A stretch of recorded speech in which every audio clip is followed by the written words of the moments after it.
جمعیت اہل حدیث کے پریسیڈنٹ کے الیکشن میں کھڑے ہوئے تھے. ایک جاہل نے بیچارے نے ان کو مات دے دی اور ادھیکش بن گیا جمعیت اہل حدیث سیونی کا. اگر یہ بات غلط ہے تو میں اپنے الفاظ واپس لیتا ہوں. ٹھیک ہے؟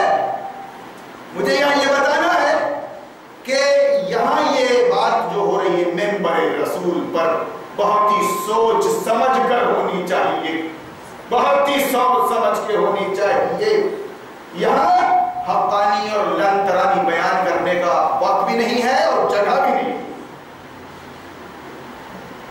مگر شومیہ قسمت بد نصیبی اس قوم کی کہ جاہل علماء انا للہ اپوزٹ جاہل علماء نام نہاد علماء تم پر مسلط کر دیے گئے اور ان کے سر پہ مسلط کر دیے گئے سرداران مکہ, سرداران قریش. تاریخ کی زبان میں, مثال کی زبان میں بات کر رہا ہوں. تو یہ جو باتیں ہو رہی ہیں کہ قرآن جو ضخیم کتاب ہے 600 صفحات کی, اس میں ہسٹری بیان کی گئی ہے. کس بات کی ہسٹری؟ اس کشمکش کا ذکر ہے جس کے لیے رسول اللہ تشریف لائے تھے دنیا میں. هو الذی بعث فی الأمیین رسولا منہم یتلو علیہم آیاتہ ویزکیہم ویعلمہم الکتاب والحکمہ وإن کانوا من قبل لفی ضلال مبین. اس میں سب مقاصد بیان کیے گئے.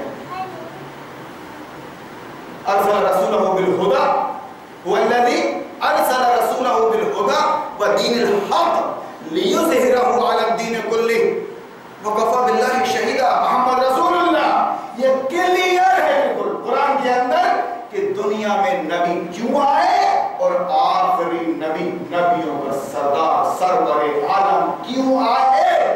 اس لیے آئے کہ دنیا میں انسان کے بنائے ہوئے دین کو, انسان کے بنائے ہوئے سسٹم کو باطل قرار دے اور اس کی جگہ اللہ کے بنائے ہوئے دین کو, اللہ کی بنائی ہوئی شریعت کو, اللہ کے بنائے ہوئے سسٹم کو اس کے بندوں پر لاگو کرے.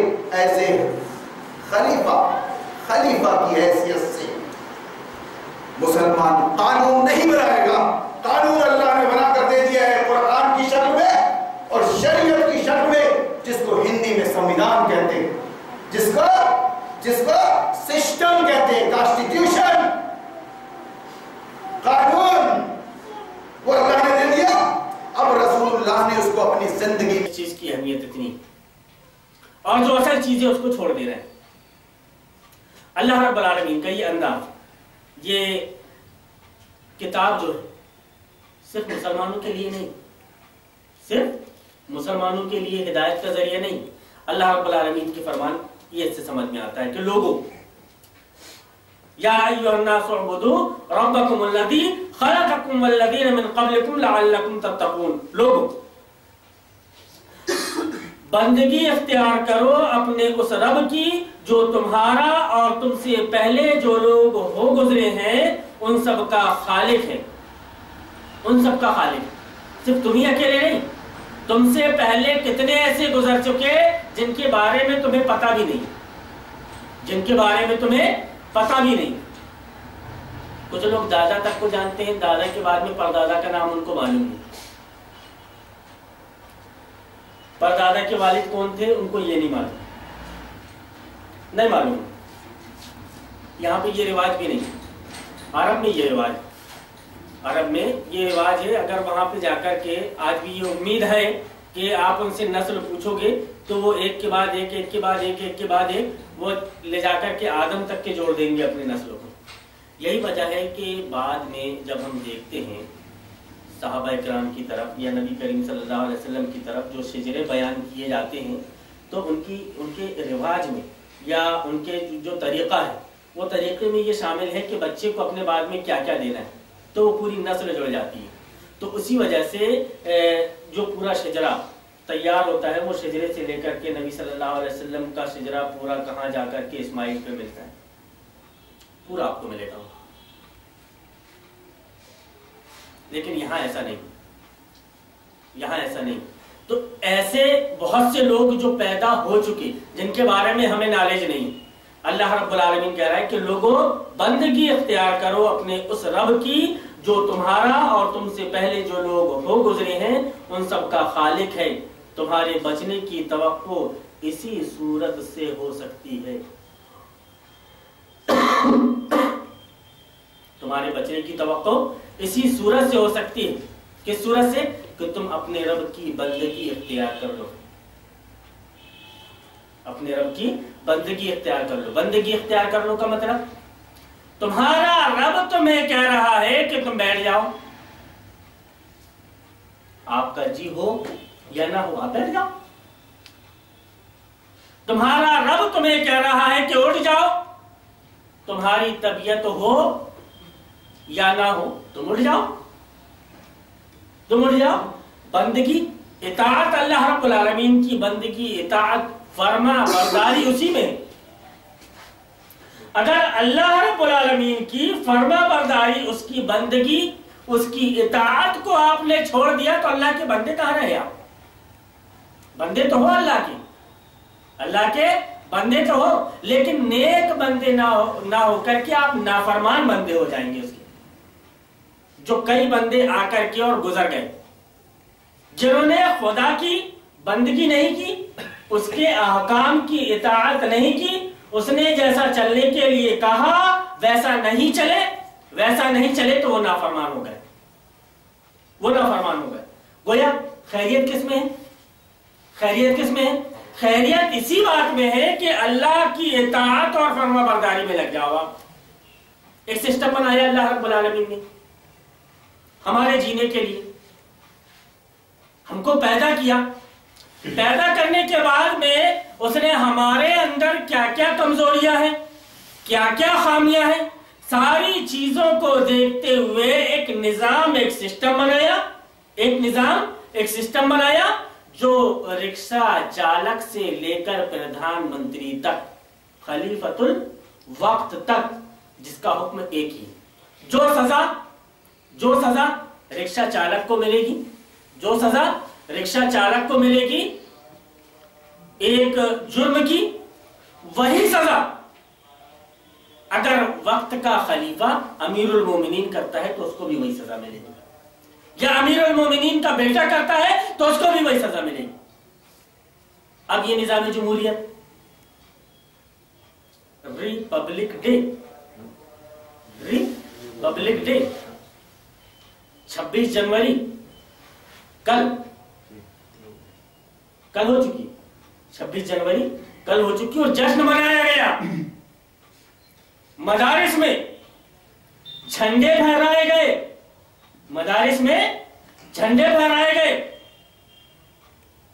میں نے صبح سے لے کر کے انتظار کیا، میں نے کہا دیکھتا ہوں کسی کی طرف سے کچھ آئے، کہیں ایک آدھ چنگاری ہوگی تو سمجھ میں آئے گی، لیکن شام تک کہیں سے کچھ نہیں، بس وہ مدرسے کی فوٹو پر فوٹے چلے آ رہے ہیں. ایک گروپ ہے اتحاد علماء و ائمہ، مولانا بھی اس میں ہے. ایک گروپ ہے ابناء الجامعۃ السلفیہ، اس میں نہیں ہے. ایک گروپ ہے یونائٹڈ امہ. یہ گروپ ایسے ہیں کہ سب میں علماء ہیں. اور ابناء الجامعۃ السلفیہ جو ہے اس میں تو سن 1980 اور 83 کے بعد سے جتنے فارغین ہیں سے لے کر کے آج تک جو حیات ہیں، جو زندہ ہیں، جو کچھ ان کی ادراک میں آ چکے، ان کو سب کو رکھا ہے اس میں انہوں نے. ایک وہ گروپ، اور دوسرا اتحاد علماء و ائمہ. اس میں بڑے بڑے دگج عالم، نامور عالم، علماء موجود ہیں اس میں. اور صرف آپ کے ہندوستان میں موجود ہیں وہ نہیں، جو عربستان میں بھی ہیں وہ بھی اس میں ہیں، جو عربستان میں ہیں وہ بھی اس میں. میں نے ایک سوال لکھ کر کے ڈالا، یہ پریکٹیکل ہے، یہاں پر بیٹھ کر کے میں اپنی طرف سے کوئی بات پیش نہیں کر رہا ہوں. سب سے پہلے اتحاد علماء و ائمہ میں نے یہ ڈالا کہ میں السلام علیکم ورحمۃ اللہ وبرکاتہ،